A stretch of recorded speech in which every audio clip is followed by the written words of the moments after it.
உலகத்துல எப்பேற்பட்டவங்களா இருந்தாலும் ஏன் நீங்க உட்பட நான் உட்பட எல்லாருமே வந்து இந்த ஸ்டேஜ் லைஃப்ல கறந்துதான் வந்திருப்பாங்க.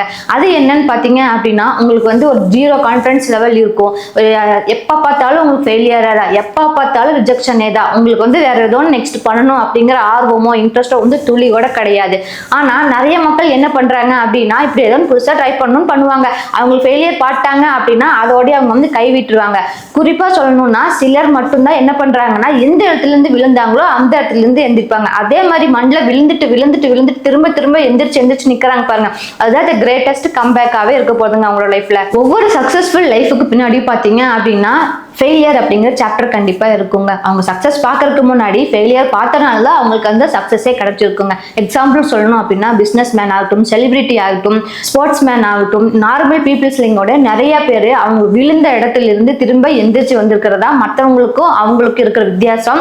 ஸோ அவங்க திரும்பி நெவர் கிவ் அப் அப்படின்னு சொல்லி அவங்க திரும்ப திரும்ப போராடுறதுனால தான் இன்னைக்கு வந்து உலகமே வேந்து பார்க்குற அளவுக்கு சக்சஸ்ஃபுல்லா இருக்காங்க. எவ்வளவுதான் வாழ்க்கை உங்களை தள்ளி அடிச்சாலும் சரி, ரிஜெக்ஷனா கொடுத்துட்டு இருந்தாலும் சரி, ஃபெயிலியரா பார்த்துட்டு இருந்தாலும் சரி, அதை பத்தி எதுவுமே வந்து ஒரி பண்ணிக்காதீங்க. ஏன்னா லைஃப் வந்து உங்களை டெஸ்ட் பண்ணுதுன்னு நீங்களே நினைச்சுக்கோங்க. நான் வந்து அந்த கோல் நோக்கி போயிட்டு இருக்கேன், அதுல எவ்வளவு தூரத்துக்கு சக்சஸ் அச்சீவ் பண்ணணும் அப்படிங்கிற வெறி வந்து எனக்குள்ள இருக்கு அப்படிங்கறத டெஸ்ட் பண்ணுது. இந்த யூனிவர்ஸ் வந்து உங்களை டெஸ்ட் பண்ணலாம் நீங்க வந்து நினைச்சுக்கோங்க. அவ்வளவுதான், உங்க வாழ்க்கையே வந்து முடிஞ்சு போச்சு, இனி மூவ் பண்றதுக்கு வேற வழியே இல்ல நினைக்கிற போதும் நீங்க வந்து பரவாயில்ல என்னால முடியும், இதுவும் எனக்கு ஏதோ ஒரு வழி கொடுக்கும், கண்டிப்பா லைஃப் வந்து ஏதோ ஒரு லெசன் எனக்கு டீச் பண்ணும் அப்படின்னு உங்களோட மனசோர்வு அடியாம நீங்க எவ்வளவு தூரம் எந்திரிச்சு நிக்கிறீங்க அப்படிங்கறத உங்களோட உண்மையான வலிமையே அதில் இருக்குங்க. உங்க லைஃப்ல நீங்க எவ்வளவு ஃபெயிலியர் ரிஜெக்ஷன்ஸ் வந்து ஃபேஸ் பண்ணிட்டு உங்க வாழவே முடியாதுங்கிற இடத்துக்கு போயிருந்தாலும் பரவாயில்லைங்க, நீங்க அதை பத்தி எதுவுமே வந்து ஒரி பண்ணிக்காதீங்க.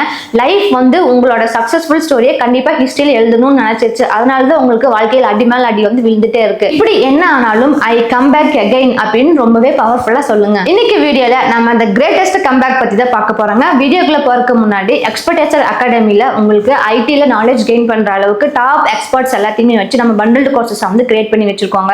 ஸோ இன்ட்ரெஸ்ட் இருக்கிறவங்க தாராளமாக நம்மளோட எக்ஸ்பர்டேஸ் அகாடமி செக் பண்ணி பார்த்துக்கோங்க. அதை பற்றின டீட்டெயில்ஸ் எல்லாமே வந்து டிஸ்கிரிப்ஷனில் கொடுத்துருக்குங்க. ஸோ ஃபர்ஸ்ட் ஒன்னே வந்து இன்னைக்கு every setback has a purpose தாங்க. உங்க லைஃப்ல நீங்க ஃபெயிலியர் மட்டும்தான் ஃபேஸ் பண்ணிட்டு இருந்திருக்கீங்க அப்படின்னா எனக்கு இந்த யூனிவர்ஸ் இந்த ஃபெயிலியர் தவிர எதுவுமே தராது அப்படின்னு சொல்லிட்டு உங்களை நீங்களே வந்து பிளேம் பண்ணிக்காதீங்க. இந்த யூனிவர்ஸ் வந்து எவ்வளோக்கு எவ்வளோ வந்து பீப்புள் ஸ்ட்ராங்கா இருக்காங்க, அந்த சக்சஸ் நோக்கி போறதுல ரொம்ப ஃபோக்கஸா இருக்காங்கிறத பார்த்துதான் ரொம்பவே வந்து அடி மேல் அடி விழுகிற மாதிரி பண்ணிட்டு இருக்குங்க. அதுக்கு எக்ஸாம்பிளா சொல்லணும்னா நீங்க ஏதோ உங்களுக்கு வேலை போயிருந்துக்கலாம், பிசினஸ் வந்து ஃபெயிலியர் இருந்துக்கலாம், உங்களோட ஃப்ரெண்டுமோட உங்களை ஏமாத்திருக்கலாம், ஏதோ பண்ண விஷயங்கள்ல அது எல்லாத்துலயும் இருந்து நீங்க எப்படி கிரேட் கம்பேக் கொடுப்பீங்க அப்படிங்கிறதுக்கான ஒரு ப்ரிப்பரேஷனா தான் உங்க யூனிவர்ஸ் வந்து ரெடி பண்ணிட்டு இருக்குங்க. அதுக்கு எக்ஸாம்பிள் ஒரு நேச்சர்ல இருந்து நான் சொல்றேன் பாருங்க. ஒரு சீடு அதோட மேல் தோல் ஓபன் ஆனாதான் அதுல இருந்து பெரிய மரமாவே மாறும். அந்த பட்டாம்பூச்சி ரிஸ்க் எடுத்து அதை பறக்க ட்ரை பண்ணாதான் அது பறந்து பழகவே முடியுங்க. எவ்வளவு டைமண்டுக்கு வந்து நம்ம அழுத்தம் கொடுத்து அதை தேய்க்கிறோமோ அந்த அளவுக்கு அதோட பிரகாசம் வந்து கண்ணவே கூசுற அளவுக்கு இருக்குங்க. ஸோ இது எல்லாத்துக்கும் இப்படி இருக்கீல்ல, உங்களுக்கு மட்டும் அடி மேல அடி விழுந்தாலும் எவ்வளவு மனச்சோர்வு அடைஞ்சாலும் என்னால முடியாதுன்னு ஏன் நீங்க டக்குன்னு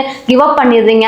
இது எல்லாத்தையும் விடுவா நமக்கு ரொம்ப கீழே இருக்கும். கொஞ்சம் யோசிச்சு பாருங்க. அதனால இனிமேல எதுக்கு எடுத்தாலுமே ஐ எம் ஃபிட்னு மட்டும் சொல்லிடாதீங்க. தோல்வி வந்து நீங்க உங்களோட எதிரியா பார்க்காதீங்க. வெற்றி அடையறதுக்கு மறைமுகமா ஹெல்ப் பண்ற ஒரு நண்பனா நீங்க நினைச்சுக்கோங்க. ஏன்னா ஒவ்வொரு தோல்வியுமே வந்து என்ன இருக்கு அப்படின்னா சக்சஸ்க்கான ஒவ்வொரு பார்ட் அந்த பில்டிங் பிளாக்ஸ் மாதிரி ஒவ்வொரு ஃபெயிலியரோ மீட் பண்ணதான் உங்களுக்கு கடைசியில் வந்து என்னது அந்த கம்ப்ளீட்டான சக்சஸ்ங்கிறது உங்க கையில கிடைக்குங்க.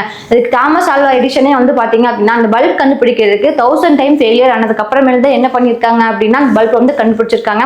அந்த ஃபெயிலியர்ஸ்மே அவர் வந்து இவ்வளவு நாள் ஒர்க் அவுட் ஆகாத வழித்தா கண்டுபிடிச்சிருந்தா அப்படிங்கிற அந்த தோல்வியோட இந்த மாதிரி கூட மாற்றி பாசிட்டிவா சொல்லியிருக்காருங்க. அதனால ஒவ்வொரு செட்பேக்குமே வந்து பாத்தீங்க அப்படின்னா உங்களோட ஸ்டோரியை உருவாக்குங்க. அதனால நெவர் கிவ் அப். அடுத்த பாயிண்ட் வந்து பாத்தீங்க அப்படின்னா த ஃபயர் இன்சைட், உனக்குள் இருக்கும் நெருப்பை அணைக்காதே. ஒவ்வொரு மனிதர்களுக்குள்ளயுமே வந்து ஒரு அணையா நெருப்பு எரிஞ்சுட்டே இருக்குங்க. சம்டைம்ஸ் அதாவது நல்லா ஒளிவிட்டு பிரகாசமா எரியோ, இன்னொரு டைம் வந்து ரொம்பவே மங்கி போயிருக்குங்க. இந்த உலகம் வந்து உங்களுக்கு ரிஜெக்ஷன், ஃபெயிலியர், பயம், சந்தேகம் இது எல்லாத்தையும் மூலமா உங்களுக்குள்ள எரிஞ்சிட்டு இருக்கிற அந்த ஃபயருக்கு ஒரு ஃபியூயலை தான் கிரியேட் பண்ணி கொடுக்குது. எனக்கு இப்படி ஆயிடுச்சு அதனால நான் இப்ப ஆஃப் பண்ணிட்டேன், என்னோட ஃபயர் எல்லாம் அணைஞ்சு போயிடுச்சு, எல்லாத்துக்கும் இவங்க தான் காரணம் அப்படின்னு சொல்லிட்டு என்னைக்குமே நம்ம வந்து பிளேம் பண்ணக்கூடாதுங்க. ஒரு ரியல் வாரியரா இருக்கிறவங்க கண்டிப்பா இந்த ஃபயரை வெளியே கொண்டு வரத பார்ப்பாங்க.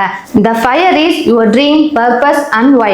ஏதோ ஒரு விஷயம் நீங்க புதுசா பண்ணணும்னு நினைப்பீங்க, ஆனா உங்களை சுத்தி இருக்கிறவங்களே உங்களை வந்து அவன்லாம் பண்ண மாட்டான், அவன் பாரு எப்படி இருக்கான், அவன்லாம் ஒரு ஆளுன்னு அவன் போய் பண்ணுவானா அப்படின்னு சொல்லிட்டு உங்களை பத்தி ஏளனமா சிரிக்கட்டும், கேலி கிண்டல் என்ன வேணாலும் பண்ணட்டும். நீங்க அதை எல்லாத்தையுமே என்னவா பார்க்கணும் அப்படின்னா உங்களுக்குள்ள எரிஞ்சிட்டு இருக்கக்கூடிய ஃபயருக்கு ஊத்துற ஃபியூயலா தான் நீங்க பார்க்கணுமே தவிர வேற கண்ணோட்டத்தில் நீங்க பார்க்க கூடாது. உங்களை அடுத்தவங்க கிட்ட ப்ரூஃப் பண்ணணும்னு எந்த அவசியம் கிடையாது. உங்களுக்கு நீங்களே தான் உங்களோட செல்ஃபை ப்ரூஃப் பண்ணிக்க போறீங்க. எப்பவுமே சக்சஸ்ஃபுல் பர்சன்ஸ் யாருமே வந்து பாத்தீங்க அப்படின்னா ஒரு கம்ஃபர்ட் ஜோன்ல இருக்கவே மாட்டாங்க. எப்ப அந்த கம்ஃபர்ட் ஜோன் விட்டு வெளியே வராங்களோ அப்பதான் அவங்க எல்லாத்துக்குமே வந்து இந்த உலகமே வியந்து பார்க்குற அளவுக்கு சக்சஸ் வந்து வருங்க. ஃபர்ஸ்ட் உங்களை நீங்களே மன்னிச்சுக்கோங்க. எதுக்கு எடுத்தாலும் உங்களை குறை சொல்றதை வந்து ஃபர்ஸ்ட் நிப்பாட்டிடுங்க.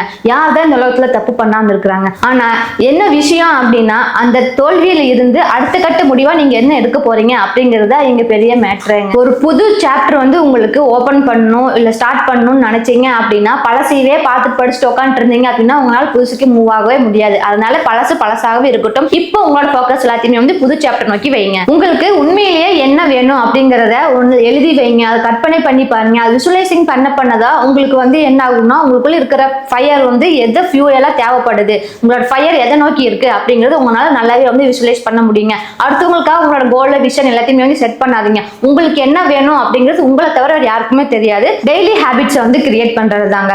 ஏன்னா இந்த டிசிப்ளின் மட்டும்தான் உங்களை கடைசி வரைக்கும் சக்சஸ் நோக்கி கொண்டு போவாங்க. என்ன ஆனாலும் சரி அந்த கடைசி வரைக்கும் அந்த டிசிப்ளின் ஃபாலோ பண்றவங்க மட்டும்தான் சக்சஸா வந்து பண்ணுவாங்க.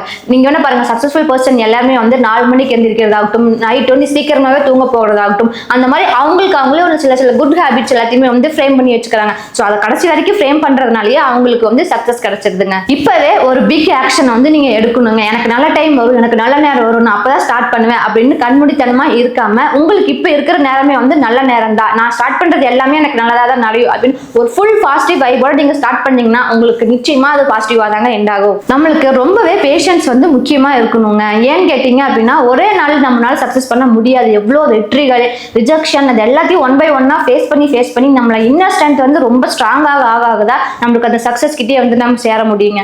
வலிமை வந்து தோல்வி அடையதான் நம்மளுக்கு வலிமையும் சேர்ந்து இன்க்ரீஸ் ஆகிட்டே போயிட்டு இருக்குங்க. இந்த உலகம் எப்பவுமே வந்து இந்த சூப்பரா இருக்கிற கம்பேக் ஸ்டோரி தான் வந்து விரும்புவாங்க. இப்போ சக்சஸ்ஃபுல் பர்சன் நம்ம கண்ணுக்கு மட்டும்தான் தெரியுது, ஆனா அவங்களோட ஸ்டோரி கேட்கல நம்மளுக்கு அவங்க கிட்ட இருந்து உண்மையான இன்ஸ்பிரேஷன் வந்து கிடைக்கும். ஆமா தானுங்க, ஐடில ஜெயிச்சவங்களாகட்டும், இல்ல லைஃப்ல ஜெயிச்சவங்களாகட்டும், பிசினஸ்ல ஜெயிச்சவங்களாகட்டும், சினிமால ஏதோ ஜெயிச்சவங்களாகட்டும், அவங்க எல்லாருமே வந்து பாத்தீங்க அப்படின்னா கஷ்டப்பட்டு இருந்தா நான் அப்படி வந்தேன், கஷ்டமான நிலையில இருந்தா இப்படி வந்தேன் அப்படின்னு சொல்லி சொல்றாங்க. ஸோ ஒவ்வொருத்தருமே அந்த கஷ்டத்தை ஃபேஸ் பண்ணி தான் இந்த சக்சஸ்க்கே வந்து வந்திருக்காங்க.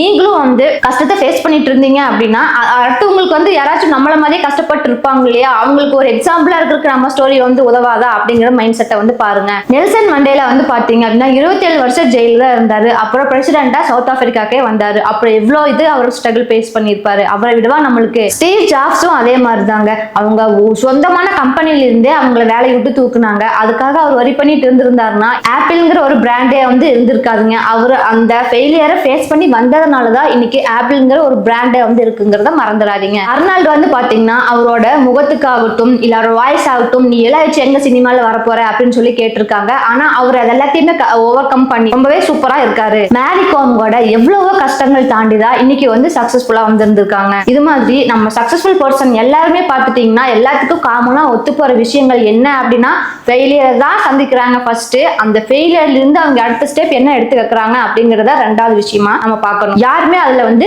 கிவ் அப் பண்ணவே இல்லை. எல்லாருமே வந்து ட்ரை அவுட் நெக்ஸ்ட் பாதையை நோக்கி தான் போயிட்டு இருந்திருக்காங்க. இவ்வளவு பேர்த்தோட சக்சஸ்ஃபுல் பர்சனோட ஸ்டோரிஸ் எல்லாமே பார்த்ததுக்கு அப்புறமேலும் நம்மளுக்குள்ள இருக்கிற ஃபயர் வந்து நிச்சயமா அணைஞ்சிருக்காது.